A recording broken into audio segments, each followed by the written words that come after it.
여호수아를 보면 지금까지 13장까지는 1장 23절까지는 하나님 주신 가나안 땅의 정복 전쟁을 했습니다.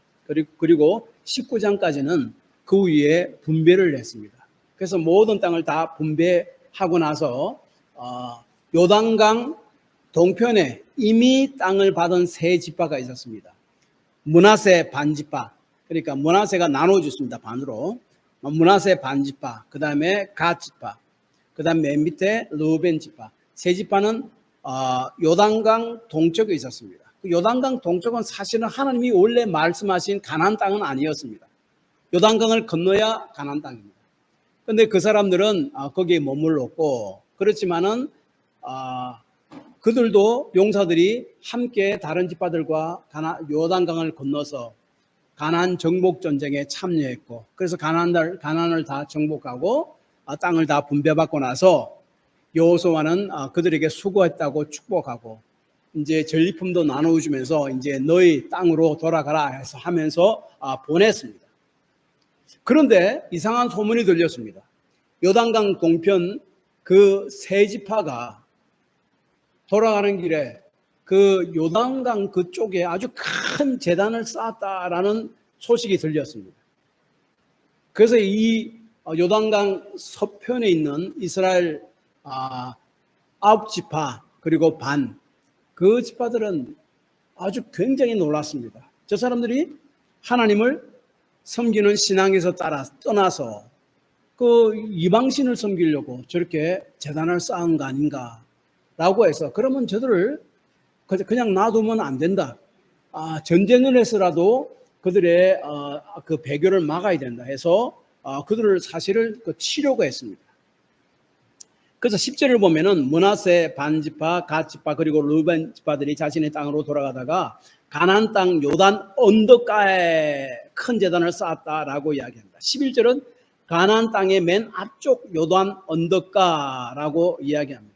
그래서 요단 언덕가에 누구라도 볼 수 있을 정도로 아주 큰 제단을 쌓았다라고 이야기합니다. 특별히 11절을 보면요, 가나안 땅의 맨 앞쪽 요단 언덕가라고 이야기했는데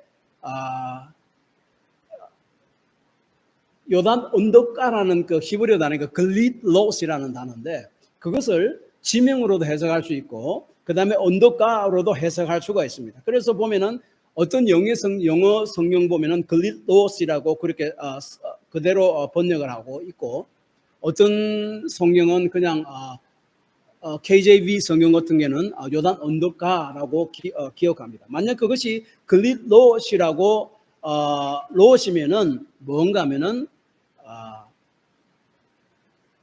많은 구약학자들이 글릿롯이 바로 그 길갈이다라고 이야기를 합니다. 그러면 이스라엘 백성이 요단강을 건넜잖아요. 그렇죠? 기적적으로. 건너자마자 요단강 중앙에서 돌을 12개를 가져와 가지고 길갈에 기념비를 세웠잖아요. 하나님이 이런 기적을 우리에게 주셨고, 그래서 우리가 하나님이 약속하신 가나안 땅에 들어오게 되었다라는 기념하는 그 기념비를 세웁니다.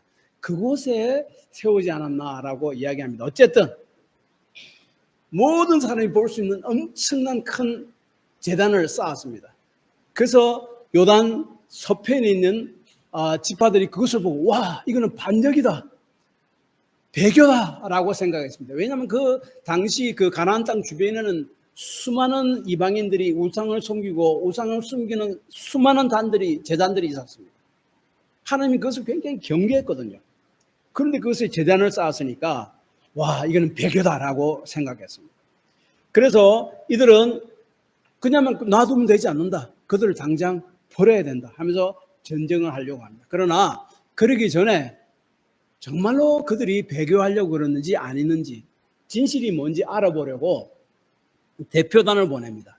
그리고 10지파에서 사실 9지파 반이지만은 거기서 한 사람씩 다 뽑아서 10사람 족장들을 뽑고, 그 다음에 대표자로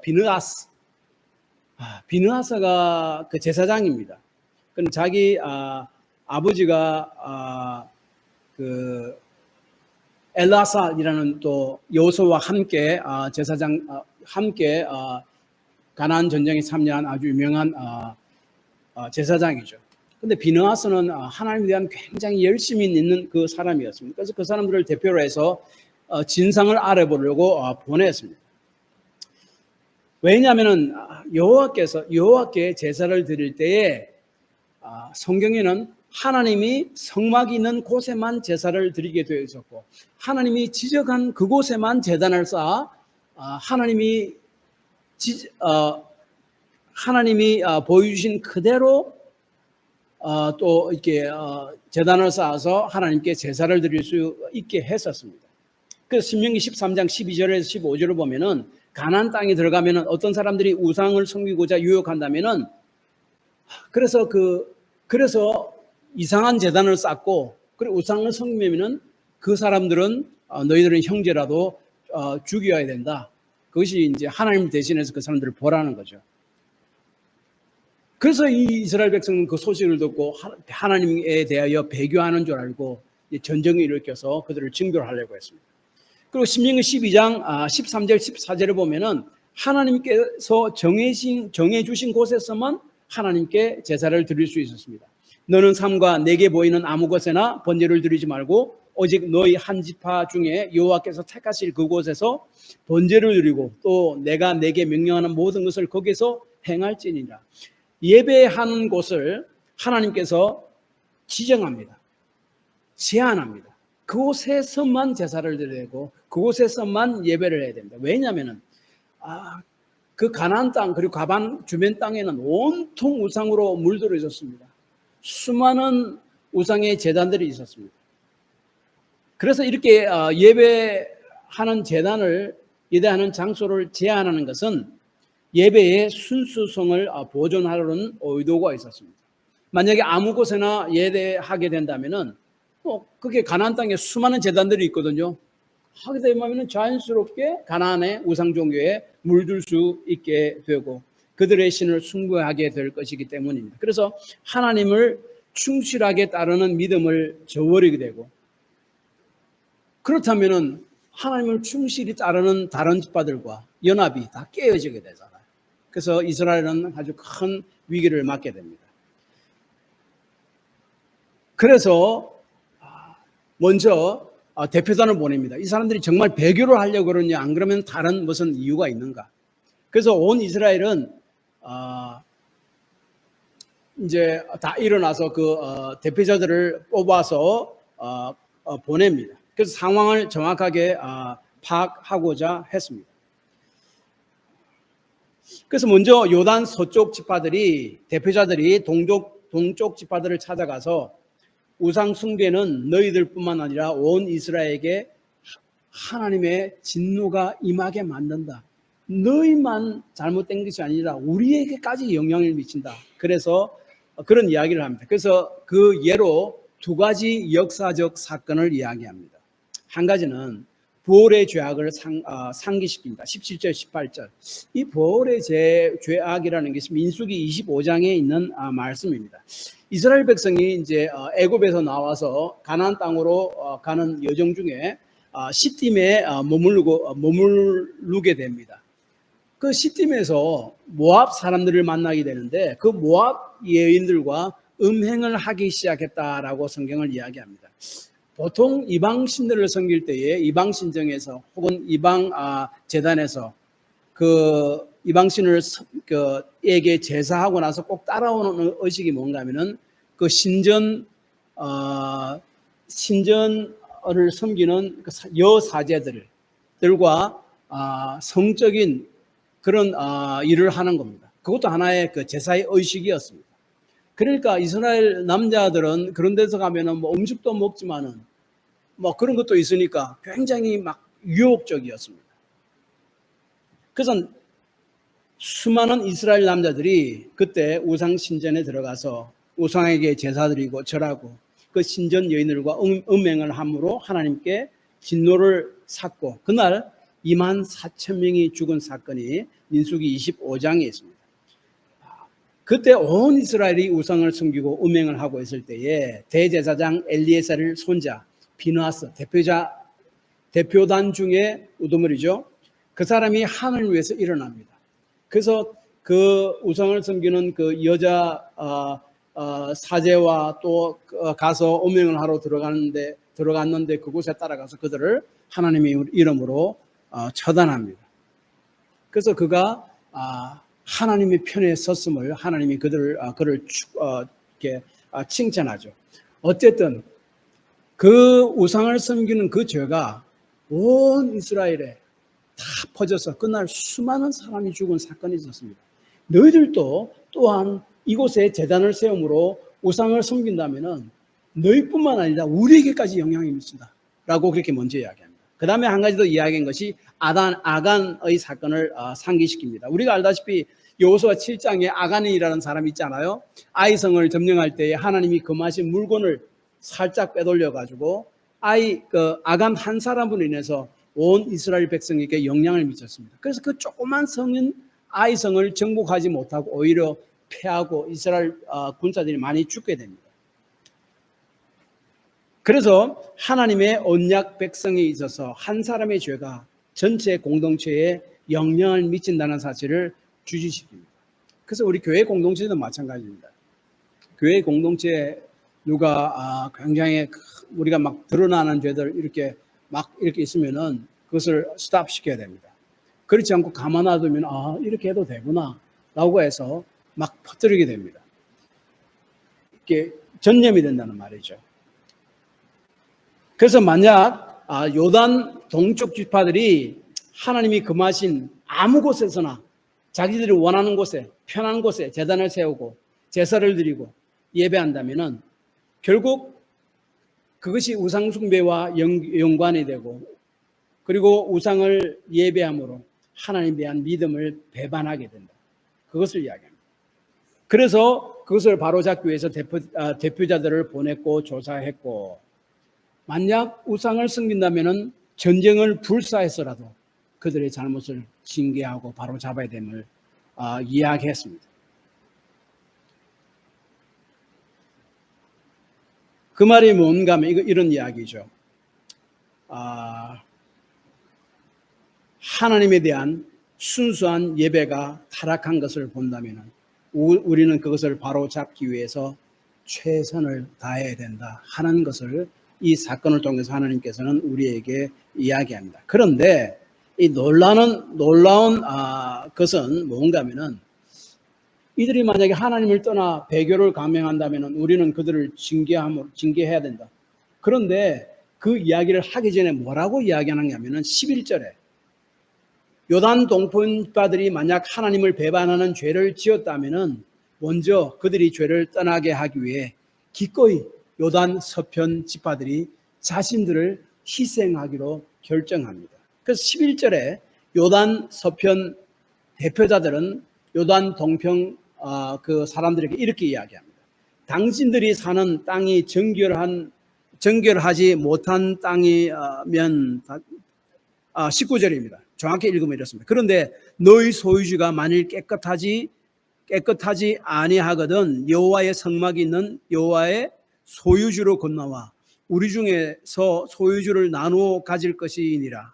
오직 우리 하나님 여호와의 제단 위에 다른 제단을 쌓음으로 여호와를 거역하지 말며 우리에게도 거역하지 말라. 이 말이 뭔가 하면은 여기서 이야기하는 것이 잘 보시기 바랍니다. 19절에 보면 이게 너희의 소유주와 여호와의 소유주로 이렇게 구분시킵니다. 그럼 요단 동편에 있는 그 세 지파들에게 너희의 소유주라고 이야기했고 요단 서편 있는 그 9지파 반들에게 여호와의 소유주입니다. 실제로 요단 서쪽이 가나안 땅이잖아요. 하나님이 약속하신 가나안 땅. 그래서 그것은 여호와의 소유주고 동쪽은 그 세 지파들이 가축이 많아가지고 요단강 건너면 우리 가축이 다 죽을까 봐 염려가 됩니다. 그냥 이곳에 머물게 해주십시오라고 요청해서 하나님이 할 수 없이 그들의 요청을 들어주신 거예요. 그러니까 이것은 하나님이 인정하신 것이 아니라 그냥 허락합니다. 영어로 allow 한 거지 그거는 approve 한 것이 아닙니다. 그것을 또 성경을 또 어떤 사건을 보면 이렇게 구분합니다. allow 한 것과 approve 한 것과 구분시킵니다. 그래서 너희들이 혹시 아직까지 완전한 가나안 땅이 아니지 않느냐? 그래서 그 너희 땅에서 하나님을 섬기기에 좀 그래서 너희들이 그냥 아무렇게나 제단을 만들었냐? 그렇다면 차라리 거기서 우상을 섬길 바에야 그 땅을 버려두고 요단강을 건너서 서편으로 오라. 우리 땅으로 오라. 그러면 우리가 있는 땅 나눠주겠다는 거예요. 얼마나 놀랐습니까? 요단 서편에 있는 그 지파들이 자기 땅을 나눠준대요. 자기 소유가 더 적게 돌아가잖아요. 자기 희생을 의미합니다. 같은 형제들이 같은 주 안에서 한 지파가 된 다른 지파들이 배교를 해서 하나님을 떠날 바에야 차라리 우리한테로 들어와서 우리 것을 나눠주며 함께 하나님을 섬기게 하겠다는 거예요. 자기 희생으로 그들을 초청하는 겁니다.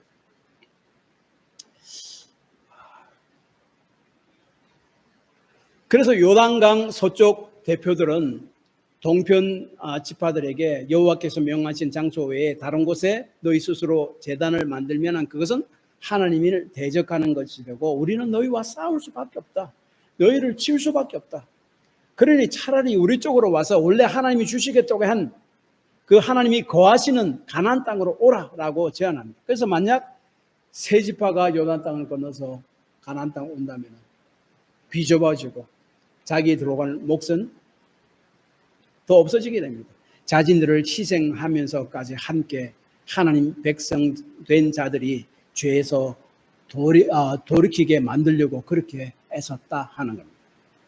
그러므로 오늘 말씀은 하나님에 대한 순수한 믿음과 예배가 타락한 것을 본다면 우리는 그것을 바로잡기 위해 최선을 다해야 된다. 그러나 잘못을 바로잡기 위해 우리의 희생도 감수해야 한다 하는 것을 이야기합니다.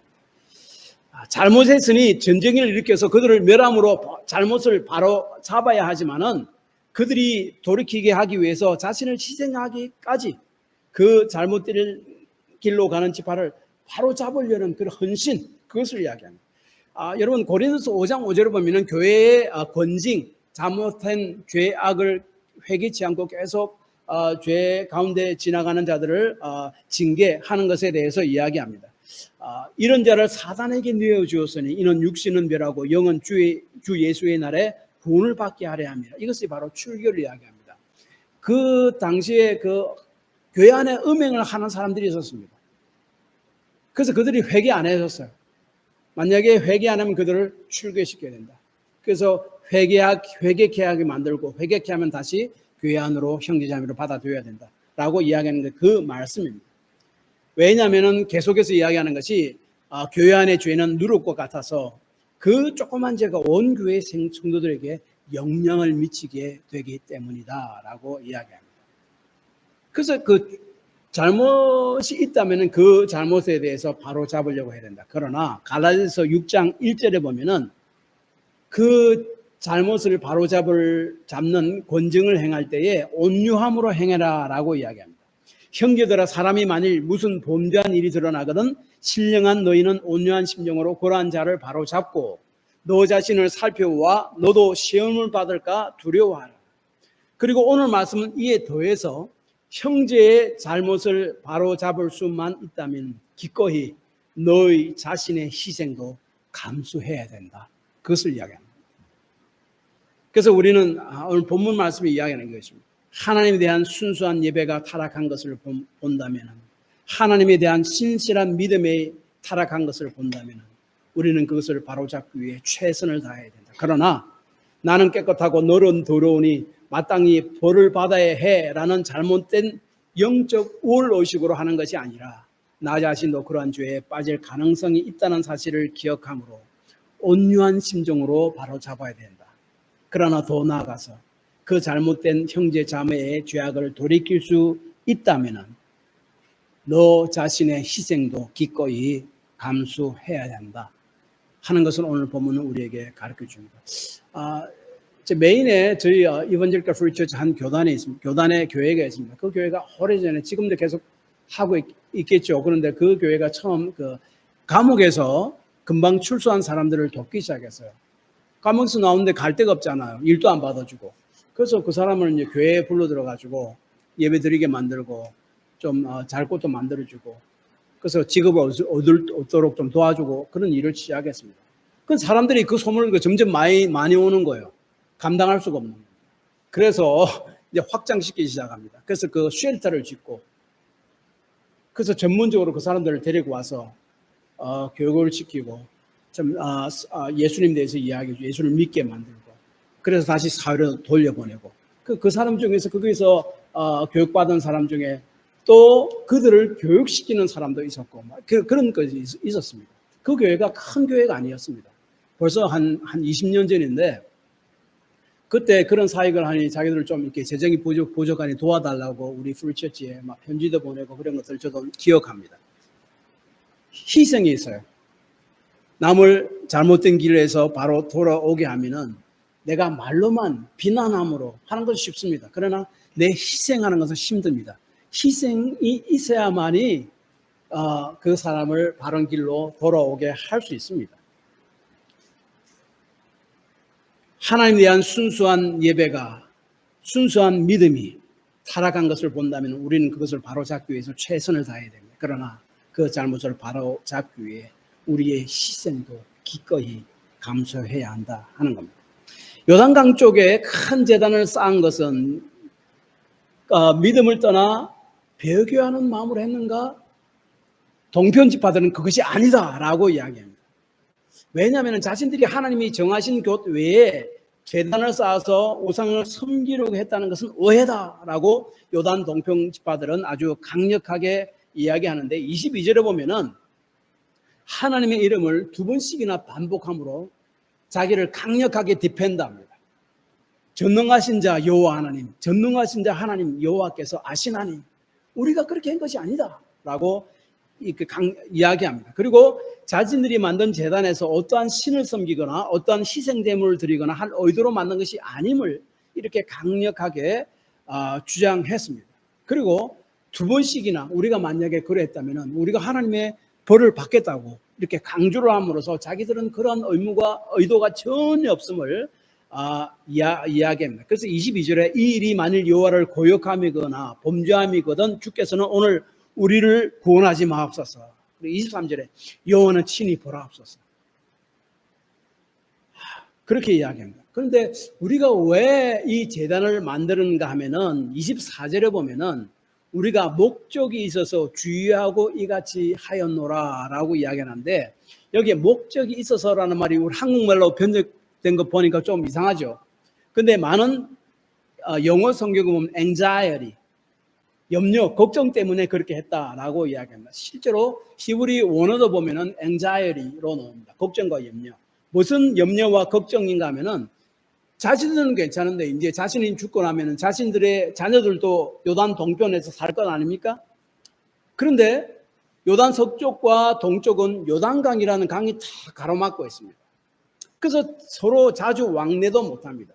근데 나중에 그 자손들이 요단 동편 세 지파들에게 너희들은 하나님의 백성이 아니다 라고 내칠까 봐, 그게 아니고 우리도 요단 서편에 있는 그 실로 여호와의 장막 그 제단에서 함께 하나님을 예배를 드리고 섬기는 한 하나님의 백성이다 하는 것을 상기시켜주기 위해서 그 증거로 그 제단의 모양, 리프리카라고 그러죠.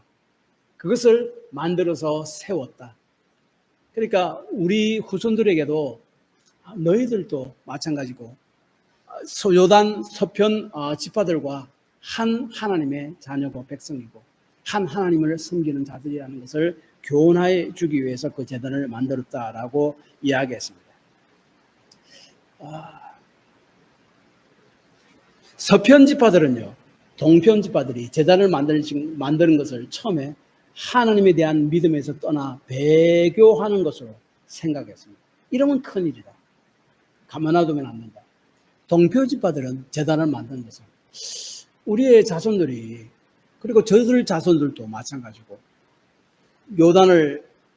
요단강 건너편에 우리가 있으니까 저들은 우리 하나님의 백성이 아니다라고 내칠까 봐, 그것이 아니고 함께 하나님을 섬기는 한 제단에서 섬기는 자이다 하는 것을 증거로 남기기 위해서 제단을 세웠다라고 이야기합니다. 그래서 요단 서편 지파가 강조하는 것은 하나님에 대한 충성, 믿음을 강조했습니다. 요단 동편 지파들이 제단을 세운 것은 연합입니다. 우리도 서편 지파와 함께 된 하나님의 백성이다. 연합된 백성이다. 강조하기 위해서 그것을 지었습니다. 그래서 같이 하나님을 향한 충성이 있었습니다. 하나님에 대한 믿음이 있었습니다. 그런데 그 표현들이 좀 달랐죠. 그래서 이야기함으로 그것이 다 풀렸습니다. 그래서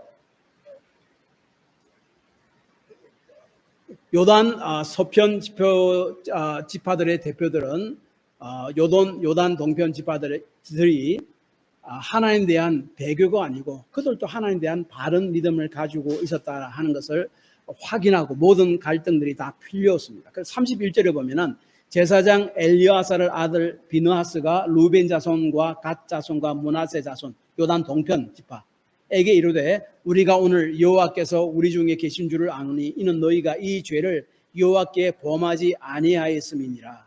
너희가 이제 이스라엘 자손을 여호와의 손에서 건져내었느니라 하고, 다시 말하면 만약에 너희들이 하나님을 배교하려고 그 제단을 만들었다면 전쟁이 일어날 것이고 우리가 갈라질 것이고 큰 일이 일어날 것인데 그것이 아니고 너희들도 하나님의 백성으로서 연합하려는 하나님에 대한 그런 충성된 믿음이 있다는 것을 확인했고 그래서 하나님 앞에 감사했고 그런 큰 어려움을 피할 수 있었다라고 이야기합니다. 그래서 그들은 그 쌓은 제단을 증거의 제단이라 불렀다라고 27절, 28절, 34절에 이야기하는데 특별히 34절은 이렇게 이야기합니다. 르벤 자손과 갓 자손이 그 제단을 엣시라고 불렀으니 우리 사이에 이 제단은 여호와께서 하나님이 되시는 증거라 함이었더라. 엣은 뭔가 하면 사실은 히브리어로 그 add라는 말인데 증거라는 말입니다. 결론적으로 이것입니다. 요단 서편 지파와 동편 지파는 모두 하나님에 대한 열심과 충성스러움이 있었습니다. 그리고 그들은 하나님 안에서 한 공동체가 되었다는 연합이 되었다는 그러한 바른 신앙의 마음도 있었습니다. 그래서 요단 서편 지파는 요단 동편 지파가 배교를 한다면 전생을 불사했으라도 그들을 바로 잡아야 한다고 주장했고 요단 동편 지파는 서편 지파와 같이 함께 연합된 하나님의 백성님을 자손들에게 전해주기 위해서 제단을 만들었다라고 이야기했습니다. 모두 다 하나님의 충성스러움 가운데 이 일들이 시작되었고 갈등도 있었지만은 올바르게 다 해결되었고 하나님의 백성으로서 하나됨 연합은 유지되었다라고 이야기합니다. 그러나 여기서 오늘 말씀에서 우리가 주목하는 말씀은 제가 처음에 말씀드린 대로 19절에 있는 말씀입니다. 그 핵심은 다음과 같습니다. 하나님에 대한 순수한 믿음과 예배가 타락한 것을 본다면 우리는 그것을 바로잡기 위해 최선을 다해야 된다. 그러나 먼저 그 잘못을 바로잡기 위해 우리의 희생도 기꺼이 감수해야 한다. 오늘 22장은 이것을 우리에게 말씀하십니다. 기도합시다.